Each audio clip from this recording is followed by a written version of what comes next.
청년들을 만나서 기도의 제목을 나누고 상담을 하다 보게 되면 이렇게 말하는 친구들이 참 많아요. 목사님, 저는 솔직히 잘하는 것도 하나도 없고 내놓을 만한 것이란 아무것도 없어요. 그렇다고 남보다 외모가 뛰어나느냐? 그것도 아니고, 또 내놓을 만한 스펙도 없어요. 제가 왜 살아야 하는지를 모르겠어요. 제가 그냥 싫어요. 이렇게 말하는 친구들이 정말 많습니다. 이렇게 자존감이 낮고 또 자신에 대하여 별 볼 일 없는 사람이라는 이 부정적인 자아상을 가지고 있는 청년들이, 우리 성도들이 참 많습니다. 여러분, 이렇게 부정적인 자아상, 패배의식을 가지고 살아가는 사람들은요, 특징이 하나 있는데 끊임없이 자신을 누구와 비교하며 살아간다는 것입니다. 부정적인 자아상을 가진 사람의 특징은요, 끊임없이 비교하며 살아갑니다. 그러므로 부정적인 자아상을 가지고 있는 사람은요, 결코 도전하거나 전진하는 삶을 살 수 없어요. 성공적인 인생을 살 수가 없어요. 당당하게 인생을 살아갈 수가 없습니다. 좀 더 심하게 말씀드리면, 이 부정적인 자아상과 패배의식을 가지고 있는 사람은요, 하나님도 어찌할 수가 없어요. 여러분, 성경을 보세요. 이렇게 부정적인 자아상과 패배의식을 가지고 있는 사람을 하나님이 들어 사용하신 적이 있나요? 없어요. 그래서 하나님은요, 어떤 사람을 도구로 사용할 때는 그 사람에게 새로운 비전을 주시고 또 새로운 이름도 주시고 새로운 건강한 자아상을 갖게 하셔서 그 사람을 도구로 사용하셨습니다. 그런데 오늘 많은 하나님의 사람들이 자신에 대하여 부정적인 자아상을 가지고 이 세상을 살아가고 있습니다. 분명히 예수를 믿음으로 하나님의 자녀가 되었음에도 불구하고 나는 별 볼 일 없는 사람이야, 나 같은 사람이 뭘 할 수 있겠어, 나는 이 세상에 태어나서는 안 되는 사람이었어, 이렇게 아주 잘못된, 견고하게 굳어진 이런 부정적인 자아상을 가지고 이 세상을 살아가고 있습니다. 그런데 오늘 본문을 보게 되면 하나님께서 오늘 저와 여러분들을 향해서 이렇게 말씀을 하십니다. 4절 상반절이죠. 다 같이요. 내가 내 눈에 보배롭고 존귀하며. 다시 한번 읽겠습니다. 다 같이요. 네가 내 눈에 보배롭고 존귀하며. 무슨 말입니까? 너는 내 눈에 보배롭고 존귀한 자라는 말입니다. 이 보배롭다라고 하는 말의 이 원형이 약하르라고 하는 말인데, 이 단어의 뜻은 뭐냐 그러면 기중이 여기다, 그리고 가치가 있다라고 하는 말이에요. 그러니까 하나님께서 우리 자신을 어떻게 여기냐 그러면 정말 무엇과도 비교할 수 없는 가장 가치가 있는 존재로 우리를 여기신다는 거예요. 또 존귀한 자라고 하는 말 있잖아요. 이 말은 카바드라는 말인데요, 이 말의 뜻이 무겁다라고 하는 말이에요. 그래서 구약 성경에도 부모를 공경하라는 말이 나오는데, 그 부모를 공경하라고 하는 말을 사용될 때에 공경하라는 말이 뭐예요? 바로 카바드입니다. 무겁다.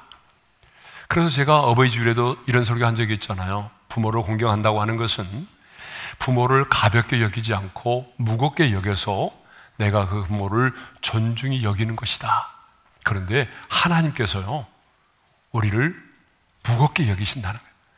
우리 자신에 대해서 가볍게 여기지 않고 우리 자신에 대해서 굉장히 무겁게 여기면서 우리를 존중히 여겨주신다는 거예요. 이게 바로 뭐예요? 존귀하다는 거예요. 보배롭고 존귀하다는 말입니다. 그런데 공동번역에서는요, 이 말씀을 아주 재미있게 표현했어요. 우리 한번 읽어볼까요? 다 같이요. 너는 눈에 넣어도 아프지 않을 나의 귀염둥이, 나의 사랑이다. 여러분, 우리도 흔히 자식들을 뭐라고 말하냐면 내 눈에 넣어도 아프지 않을 자식이라고 말하잖아요.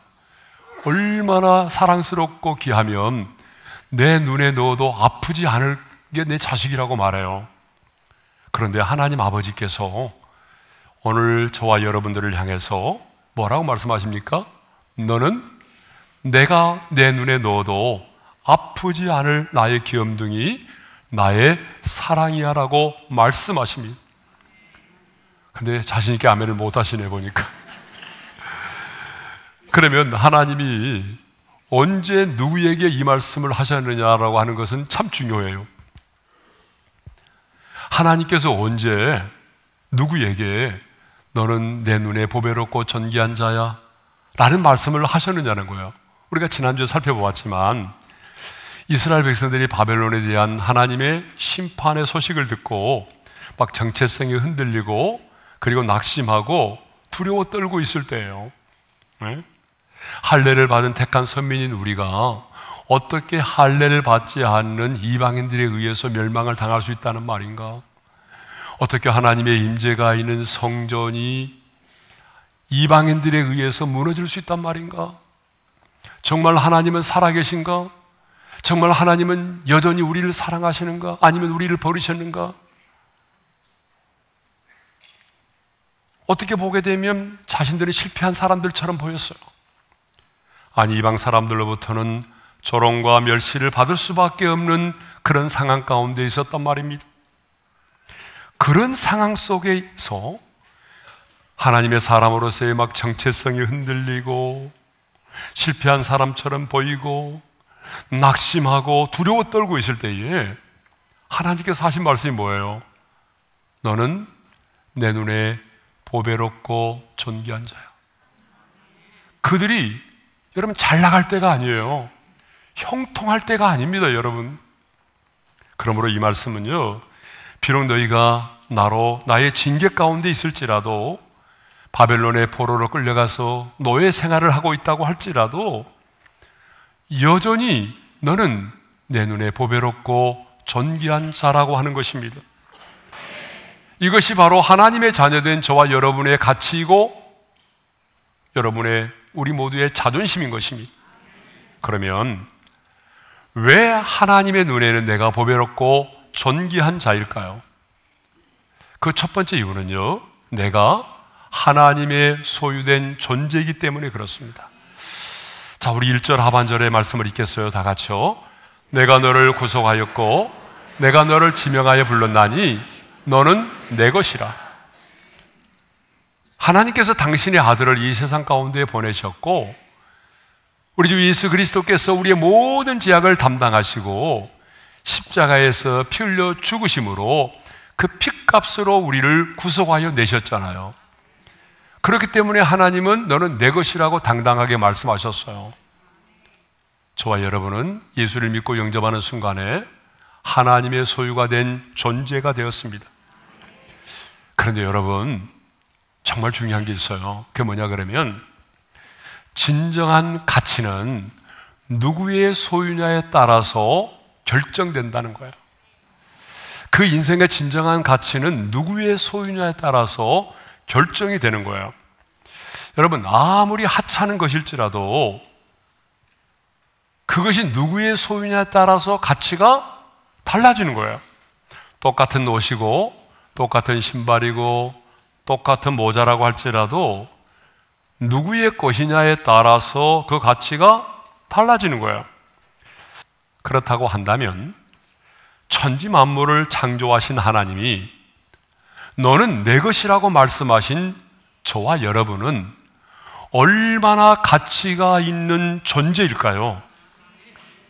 누가 뭐라 해도 저와 여러분은 이 세상의 누구와도 비교될 수 없고 어떤 것과도 바꿀 수 없는 가장 보배롭고 존귀한 자입니다. 그래서 하나님은 오늘 하나님의 자녀된 저와 여러분들을 향해서 뭐라고 말씀하십니까? 내가 내 눈에 보배롭고 존귀하며라고 말씀을 하시는 것입니다. 그렇습니다, 여러분. 예수를 믿음으로 구원을 받아서 하나님의 소유된 우리는 하나님 당신의 눈에 가장 보배롭고 존귀한 자인 것입니다. 자, 왜 하나님의 눈에는 저와 여러분이 보배롭고 존귀한 자일까요? 두 번째 이유입니다. 두 번째 이유는 질그릇 안에 보배를 가졌기 때문에 그렇습니다. 고린도후서 4장 7절의 말씀을 읽겠어요. 다 같이요. 우리가 이 보배를 질그릇에 가졌으니 이는 심히 큰 능력은 하나님께 있고 우리에게 있지 아니함을 알게 하려 함이라. 자, 디모데후서 2장 20절에 보게 되면요, 그릇에는 금그릇도 있고 은그릇도 있고 나무로 만든 그릇도 있고 질그릇도 있대요. 그런데 성경은 저와 여러분을 어느 그릇으로 비유하고 있어요? 질그릇으로 비유하고 있어요. 그러면 여러분, 질그릇이 뭐예요? 질그릇은요, 진흙으로 만들어진 그릇이에요. 그러므로 질그릇은 뭐 금그릇이라든가 은그릇과 비교해 보게 되면 굉장히 비천한 그릇이죠. 그리고 이 질그릇은요, 여러분, 조금만 떨어뜨려도 바싹 깨어져 버리는 정말 연약한 그릇이에요. 예? 그리고 이 질그릇은 별로 볼품이 없는 그릇이에요.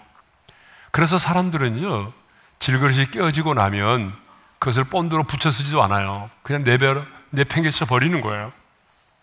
그런데 우리 자신이 바로 이런 질그릇과 같다는 거예요.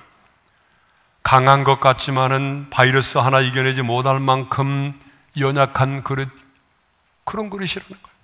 말 한마디에 상처를 받고 잠을 이루지 못할 만큼 참 연약한 그릇이에요. 내놓을 만한 것이 별로 없는 비천한 그릇입니다.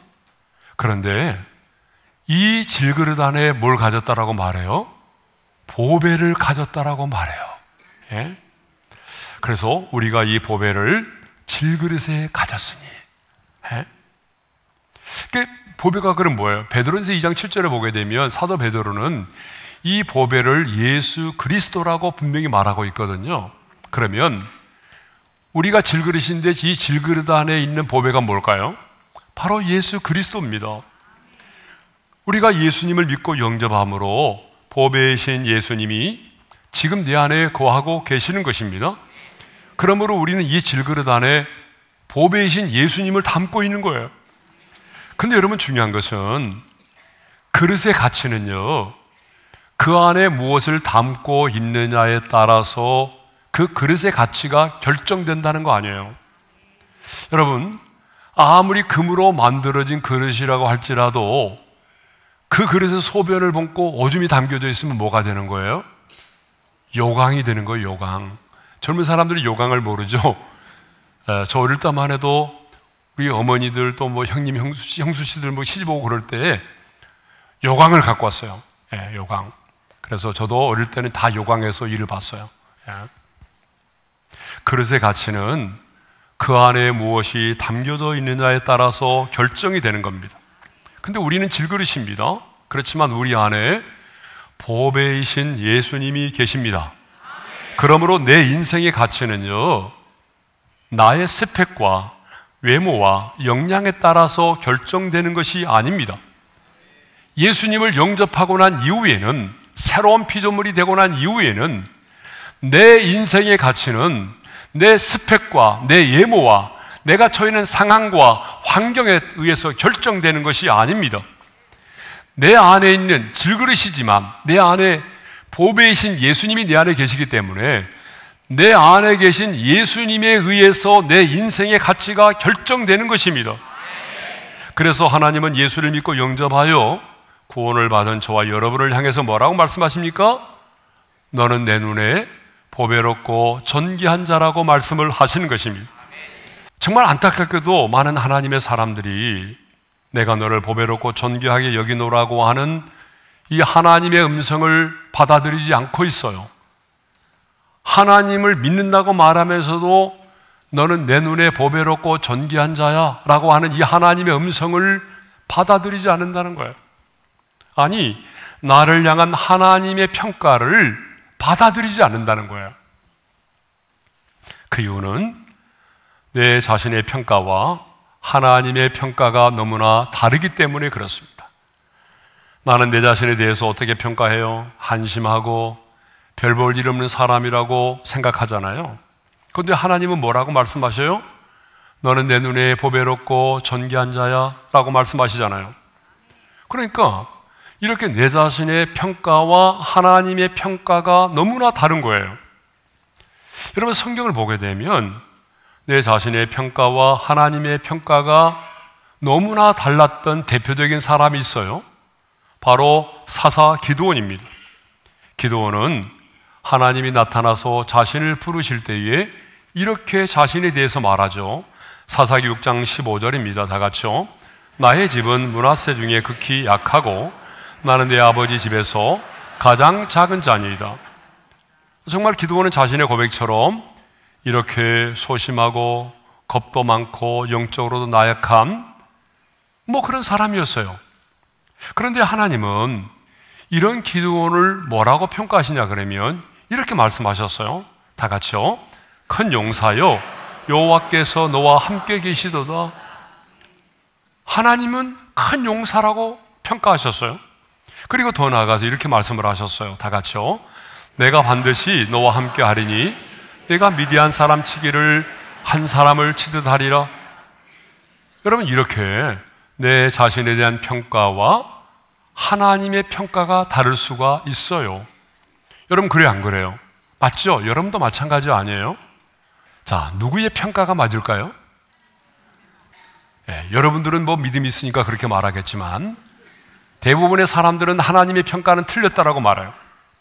왜냐하면 내 자신을 가장 잘 아는 사람은 나이기 때문에 내 자신이 내린 평가가 더 정확하다라고 말을 하는 거예요. 그러나 우리가 하나님의 자녀라고 한다면 우리는 내 자신에 대한 평가를 내려놓고 하나님에 대한 평가를 받아들여야 하는 것입니다. 여러분, 누가 인생을요 가장 가치 있고 존귀한 자로 살아갑니까? 돈이 많은 자입니까? 아니면 많이 배운 자입니까? 아닙니다.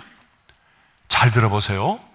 내 자신이 얼마나 존귀한 자인가를 아는 사람입니다. 내 자신이 존귀한 자임을 아는 사람이 존귀한 인생을 살아갑니다. 내 자신을 가치 있게 생각하는 사람이 가치 있는 인생을 살아가는 거예요. 여러분, 왜 사람들이 쉽게 상처를 받고 쉽게 흔들리고 열등감 속에서 인생을 살아갑니까? 가방끈이 짧아서요? 배우지 못해서요? 아니에요. 그거는 표면적인 이유예요. 예? 상황이 힘들기 때문이에요? 아니에요. 내면을 들여다보게 되면 가난 때문도 아니에요. 배우지 못해서도 아니에요. 내면을 들여다보게 되면요, 자존감이 없기 때문에 그래요. 자신의 존재 가치를 몰라서 그렇습니다. 제가 이전에 한번 사용했던 예화입니다. 아마 기억하실 거예요. 근데 이 예화처럼 정말 오늘 말씀에 와닿는 예화가 없어서 다시 한번 이 예화를 설명하고자 합니다. 아프리카의 한 마을에 의료봉사를 다녀온 한 의사가 세상 사람들에게 전함으로 알려진 그런 실제로 있었던 얘기입니다. 자신이 의료봉사를 하던 그 마을에 예국에서 축산기술을 배우고 기양한 아주 장래가 촉망되는 청년이 있었습니다. 그런데 이 마을에는요, 어떤 결혼 풍습이 있었는가 하면은 결혼하고자 하는 청년이 장인들 사람에게 가서 가축을 끌고 가서 청혼을 하는 그런 풍습이에요. 정말 훌륭한 신부에게는요, 암소 3마리, 그리고 좋은 신부에게는 암소 2마리, 보통 신부에게는 암소 1마리의 몸값이 정해져 있어요. 여러분, 지금도 아프리카에 가보게 되면 이런 풍습이 남아있어요. 지난번에 우간다에 갔을 때도 그 운전하는 사람에게 물어보니까 자기도 대학 나온 여자와 결혼하기 위해서 열심히 지금 돈을 모으고 있는데 암소 몇 마리를 사야 되는데 지금 몇 마리밖에 준비를 못했다고 말하더라고요. 그게 사실이에요. 네. 자, 그런데 이제 이 동네 사람들은 이 장래가 촉망된 이 청년이 과연 누구에게 청혼을 할 것인가에 관심이 있었어요. 그런데 어느 날 마침 이 청년이, 여러분, 암소 3마리도 아니고 암소 9마리를 끌고 드디어 집을 나섰어요. 사람들이 다 나와서 과연 어느 집으로 가서 청혼을 할 것인가 궁금해하고 있었죠. 근데 굉장히 허름한 집, 남루한 노인의 집을 찾아가서 그 노인의 딸에게 청혼을 했습니다. 그 노인의 딸은 어떤 사람이냐면 말라깽이에다가 거의 살이 없어요. 키가 너무 크고 병약한 외모에다가 마음까지 심약해서 늘 고개를 들지 못하고 고개를 숙이고 걷다가 자기 그림자만 보아도 깜짝깜짝 놀라는 전형적인 암소도 아니라 염소 2마리의 처녀였어요. 그 마을에는 촌장의 딸도 있었고요, 바나나 농장 주인의 딸도 있었고 학교 선생님도 있었어요. 그런데 이 청년은 마을에서 가장 허약하고 별 볼 일 없고 가장 가난한 노인의 딸에게 청혼을 했던 것입니다.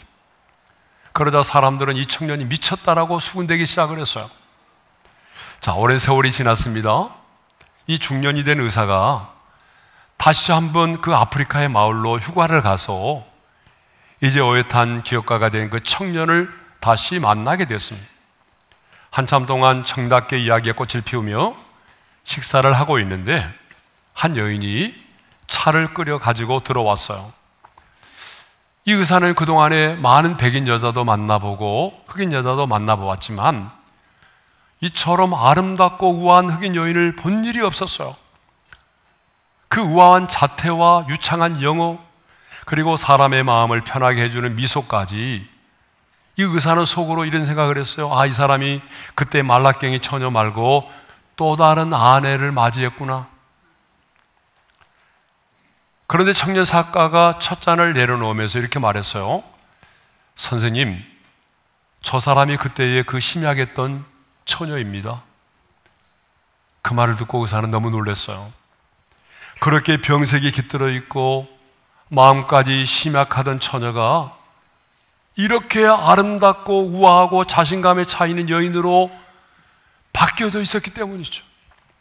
여러분, 왜 그랬을까요? 그것은 자신의 가치를 알았기 때문입니다.